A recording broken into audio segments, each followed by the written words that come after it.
sa Sacramento. Kararating ko lang din.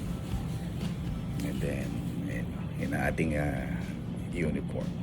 OPEX. Alam nyo ba ang OPEX kung anong ibig sabihin?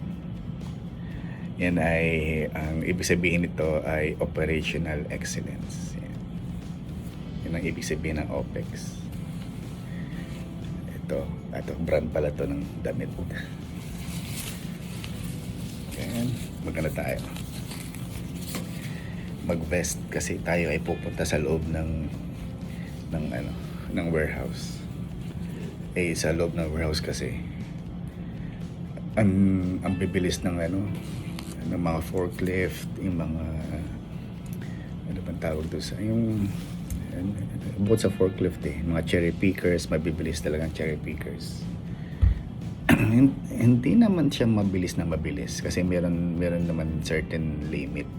Alam ko mga parang 5 miles per hour, 5 to 7 miles per hour ang takbo ng mga industrial trucks. Mabilis yun kung naglalakad ka. Syempre kung nasagi ka nun wala kang laban sa ganun, kaya kailangan makita ka nakaganan. So hindi ko lang kung mas bagay yung green or yung orange. Kasi meron din akong orange na ganito pero ngayon ito yung akin dinala para maiba naman, hindi tayo laging naka-orange. Ayun, trabaho muna tayo, pasok ako sa loob. Check natin kung makapag-video ulit tayo, pakita ko sa inyo kung gaano kalaki yung warehouse. Ito, ganun kalaki yung warehouse na to, ganda sa dulo.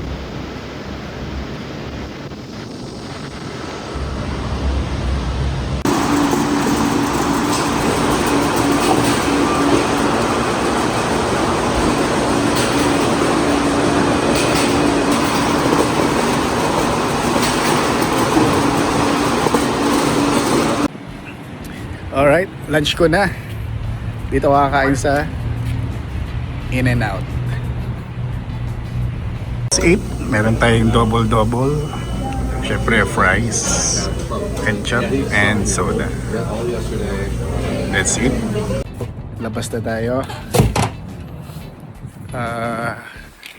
Kinabi na tayo. Actually ngayon ay 8:23 na ng gabi. May araw pa rin. Pero uwi na tayo. Ano ba? Nakakapagod. Nakakapagod hindi yung trabaho yung makipag-usap ka sa tao. Kasi parang every area na puntahan ko merong silang tinatanong sa akin. So syempre tayo naman accommodating kaya yun ang nakakapagod, yung makipag-usap sa tao.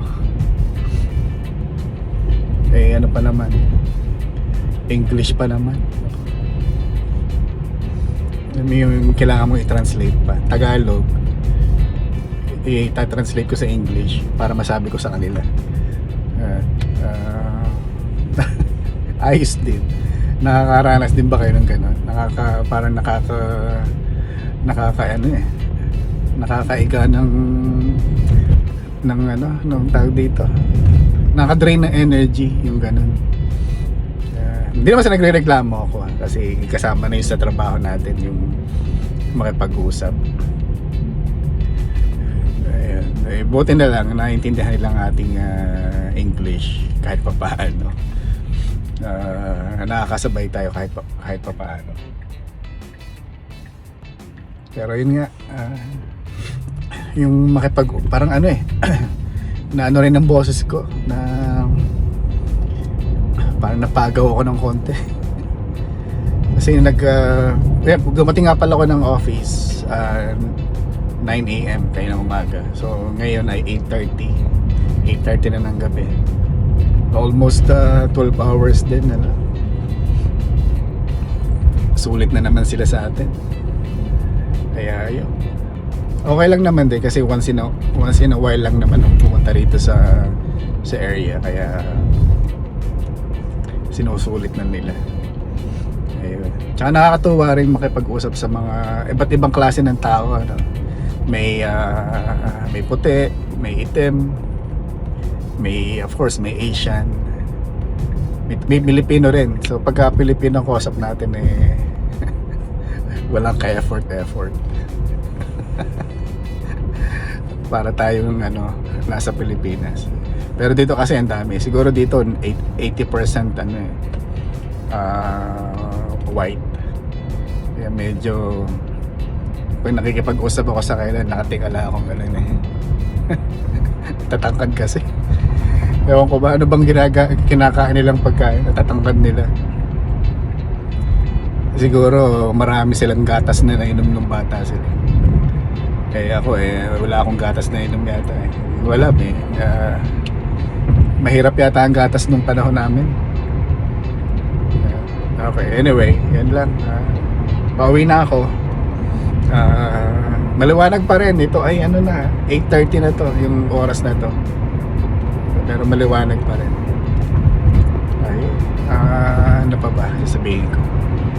Ayun lang. Salamat na lang sa yung patuloy na panonood sa ating munting YouTube channel. Kung meron kayong tanong, mag-comment lang kayo. At sasagutin natin yan isa-isa. Alright? That's it.